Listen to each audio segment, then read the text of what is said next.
का अवसर ये मेरे लिए अत्यंत विशेष और ऐतिहासिक अवसर है।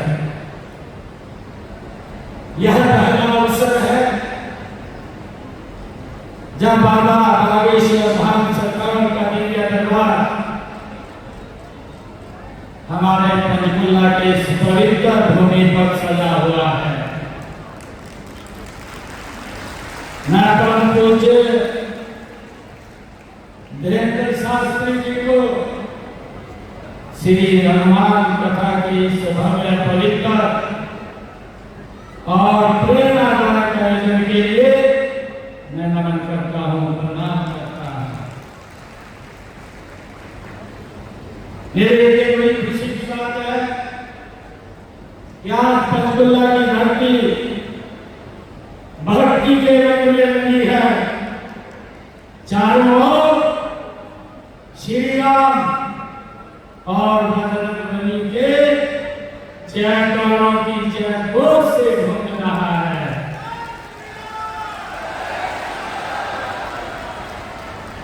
ये साधारण सभा नहीं है, यह भारत के आत्मबल, आस्था और सनातन संस्कृति का यह सामूहिक उत्सव है। यह संस्कार, संस्कृति और श्रद्धा का साक्षात संगम है। ये मेरे लिए बड़ी खुशी की बात है। परमात्मा, आपने एक युवा संत के रूप में जो कार्य किया है वह असाधारण है। आपने कथा को केवल धार्मिक आयोजन नहीं रहने दिया, आपने एक राष्ट्र जागरण अभियान बना दिया है। आपकी वाणी में वेदों की गूंज है, आपकी भाषा में राष्ट्र प्रेम की भावना है और आपके हर प्रवचन में एक भारत और एक नागरिक दोनों को जागृत करने की क्षमता है। आपकी वाणी में तर्क भी है, आपकी वाणी में श्रद्धा भी है, आपके दिमाग में भक्ति भी है, समाधान भी है और सबसे बड़ा योगदान यह है कि आपने हमारे युवाओं को धर्म से जोड़ा है। ये मेरे लिए बड़ी खुशी की बात है। युवा जब धर्म से जुड़ता है तो उसमें संयम और संकल्प आता है। युवा जब राम को अपनाता है तो वह कर्तव्य पथ को चुनता है और जब युवा हनुमान बनता है तो वह राष्ट्र रक्षा के लिए प्राण तक अर्पण कर देता है। आदरणीय, आपने जिस प्रकार अपनी साधना, तपस्या और अद्भुत वाणी से जनमानस को जोड़ा है वह किसी चमत्कार से कम नहीं है। आपने समाज में सनातन के प्रति रुचि जगाई है। विज्ञान और वेदों के बीच आपने सेतु बनाया है।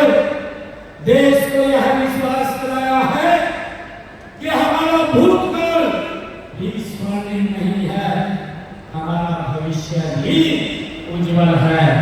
ये आपने अपने तप से हमें दिखाया है। जब हम देखते हैं कि लाखों की संख्या में जब लोग कथा सुनने के लिए उमड़ते हैं तो हमें यह समझ आता है कि हमारी संस्कृति का प्रवाह निरंतर जारी है। यह संस्कृति है श्री राम जी की, यह संस्कृति है श्री हनुमान जी की, संतों की और सनातन की। मुझे ये खुशी है कि श्री हनुमान जी केवल शक्ति और बल के देवता नहीं है, वे आज के भारत के लिए मार्गदर्शक भी हैं। मुझे ये बड़ी खुशी है। जब हम हनुमान जी को याद करते हैं तो निर्भीकता का भाव आता है, और जब हम उनकी भक्ति देखते हैं तो हमें निस्वार्थ सेवा करने की प्रेरणा मिलती है, और जब हम उनके चरित्र को समझते हैं तो हमें कर्तव्य और मर्यादा का मार्ग मिलता है। हनुमान जी के जीवन में दो बातें प्रमुख हैं, रामकाज और निष्काम सेवा। आज के समय में यदि हम अपने जीवन में इन दोनों सिद्धांतों को उतार ले तो हमारा समाज, राष्ट्र और विश्व सब बदल सकता है, और राम राज्य का सपना साकार हो सकता है। माननीय, मुझे खुशी है जब हम देश के यशस्वी प्रधानमंत्री आदरणीय नरेंद्र मोदी जी के मूल मंत्र सबका साथ, सबका विकास, सबका प्रयास और सबके विश्वास की बात करते हैं, तो वह भी राम राज्य की भावना है। राम राज्य का अर्थ है न्याय, नीति, सुरक्षा, धर्म, सेवा और आत्मबल। मुझे खुशी है, आप जानते हैं कि विदेशी शक्तियों ने हमारे धर्म को विज्ञान से अलग बताकर इसे पिछड़ेपन का ये प्रतीक बना दिया था, और कह दिया था कि विकास का अध्यात्म से कोई संबंध नहीं है। लेकिन आज मुझे ये खुशी है कि बाबा बागेश्वर धाम जैसे हमारे आध्यात्मिक संस्थानों के प्रयासों और संतों की तपस्या ने यह सिद्ध कर दिया है कि धर्म, संस्कृति और विज्ञान भारत के स्वभाव में ही ये समाहित है। धर्म, सनातन धर्म केवल एक मजहब नहीं, यह एक जीवन शैली है। यह पथ है जो हमें वसुधैव कुटुंबकम सिखाता है।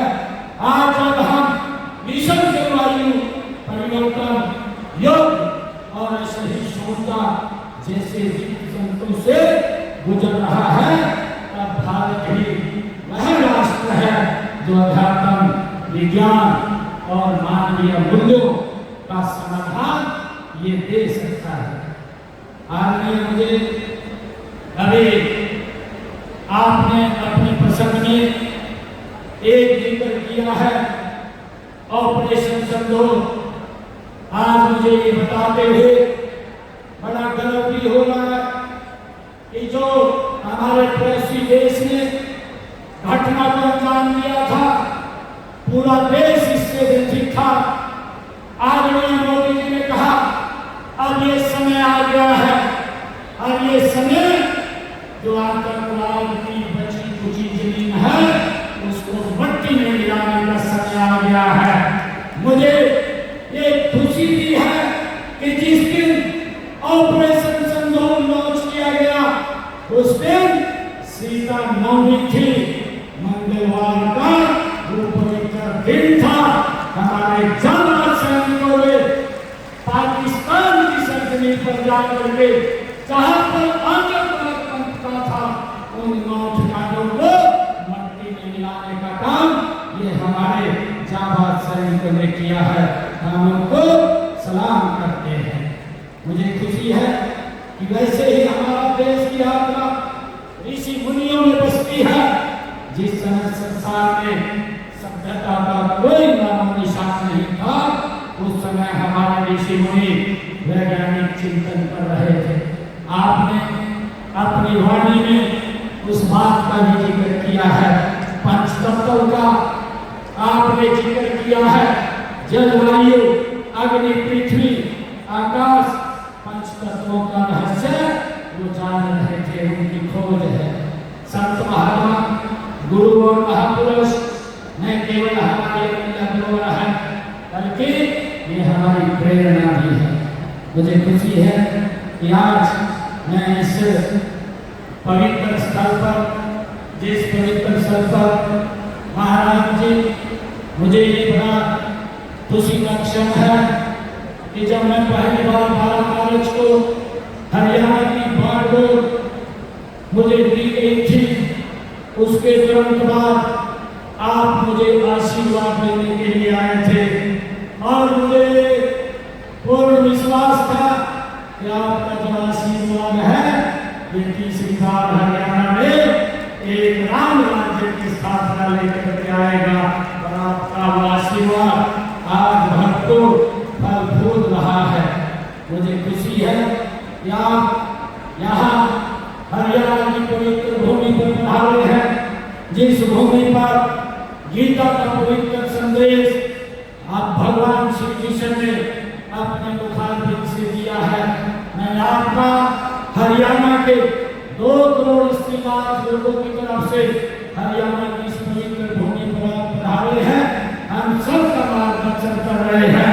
मैं आपका स्वागत करता हूँ, आपका दिल से धन्यवाद करता हूँ और मुझे ये खुशी है एक बार फिर इस दरबार में मैं श्रद्धा पूर्वक मैं नमन करता हूँ और सभी भक्तों को आज हार्दिक शुभकामनाएं मैं देता हूँ। एक जोरदार जयकारे के साथ आपका बहुत बहुत धन्यवाद।